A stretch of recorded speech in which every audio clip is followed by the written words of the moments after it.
Hello friends, आज का video में मैं आपको बताऊंगा कि आजकल जो सडन कार्डियक इवेंट यानी कि सडन हार्ट फेल और जो कार्डियक अरेस्ट के केसेस हुए हैं, ये क्या इनमें सच में कोविड के बाद वृद्धि आई है। ये एक बहुत रिसर्च का टॉपिक बन गया है। इस पे आईसीएमआर और एम्स ने रिसर्च भी करी थी। उनकी फाइंडिंग में ऐसा देखा गया कि ऐसा कोई खास कारण नहीं था कि कोविड के बाद जो डेथ्स हैं वो बढ़ी हैं। तो इस तरह से नहीं देखा गया कि कोविड के बाद डेथ बढ़ी हैं, परंतु कुछ और चीजें हैं जिनमें ऐसा देखा गया कि उनकी संख्या में कुछ वृद्धि आई है और कुछ कारण हैं जो इस सब चीजों के पीछे हो सकते हैं। तो वो क्या कारण है जिससे हेल्दी दिखने वाले यानी कि ऐसे लोग जो बहुत फिजिकली फिट हैं, अच्छी एक्सरसाइज करते हैं, कोई और उनके रिस्क फैक्टर नहीं थे, लेकिन उसके बाद भी उनको हार्ट अटैक्स हो रहे थे, तो इसके क्या कारण हो सकते हैं, इस पे कुछ डिस्कशन करते हैं जो बाकी रिसर्चर्स ने बताया है। ये देखने में आया है कि तीन चीजें इसमें बहुत इंपॉर्टेंट हैं। पहली चीज है प्री डायबिटीज।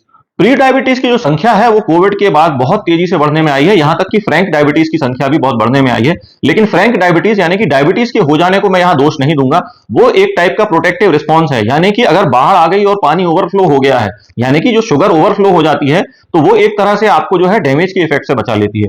इसके उलट जो प्री डायबिटीज है यानी कि 5.5 से 6.5 के बीच का जो HbA1c का लेवल है उसको हम प्री डायबिटीज बोलते हैं। तो इस कंडीशन में क्या होता है कि हमारे हार्ट की आर्टरीज और बहुत सारे ऑर्गन्स में फैट का डिपोजिशन यानी कि खराब वाले फैट का डिपोजिशन स्टार्ट हो सकता है, इन्फ्लेमेशन स्टार्ट हो सकता है, जिससे हमको खतरा होने की संभावना होती है। तो पहला रीजन हो गया प्री डायबिटीज, जिसका आप HbA1c से पता लगा सकते हैं। दूसरा रीजन होता है कि जब आप बहुत ज्यादा वर्कआउट करते हैं तो आपके अंदर कुछ इलेक्ट्रोलाइट और डिहाइड्रेशन के इंड्यूस्ड इंबैलेंस हो सकते हैं, यानी कि पानी की कमी का हो जाना। जैसे लोग कई बार खाने पीने पे ध्यान नहीं देते हैं, प्रॉपर पानी नहीं लेते, उसके बाद एक्सेसिव वर्कआउट करते हैं, तो उससे क्या होता है, पहली चीज पानी की कमी और दूसरा होता है इलेक्ट्रोलाइट की कमी। तो ये जो इम्बैलेंसेस होते हैं, इसकी वजह से भी हार्ट अटैक्स की बढ़ने की संभावना रहती है और सडन कार्डियक फेलियर भी इसकी वजह से ही होते हैं। ये लिटरेचर जो है उसमें पाया गया है। तीसरा जो कारण है, जो थर्ड रीजन है, थर्ड रीजन में क्या देखा गया है कि स्ट्रेस के लेवल जो है वो कोविड के बाद बढ़े हैं। उसके बहुत सारे फैक्टर्स हो सकते हैं, जैसे कि नींद की कमी होना, स्लीपलेसनेस भी लॉन्ग कोविड का एक कारण होता है। यानी कि लॉन्ग कोविड जो होता है, लंबे समय तक चलने वाला कोविड, उससे स्लीप की कमी आ जाती है।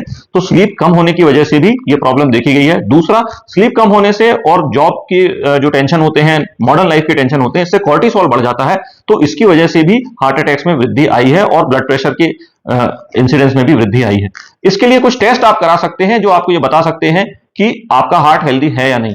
तो मैंने ये दो टेस्ट आपको बता दिए, HbA1c और कॉर्टिसोल लेवल्स, और इसके अलावा तीसरा होता है इंसुलिन लेवल्स। अब उसके अलावा कुछ और हार्ट अटैक के जो या हार्ट हेल्थ के जो वर्कअप होते हैं वो यहाँ स्क्रीन पर दिए गए हैं, इसको भी आप देख लीजिए। ये भी करा लेंगे तो आप इंश्योर हो सकते हैं कि आप अपना प्रिवेंशन कर सकें।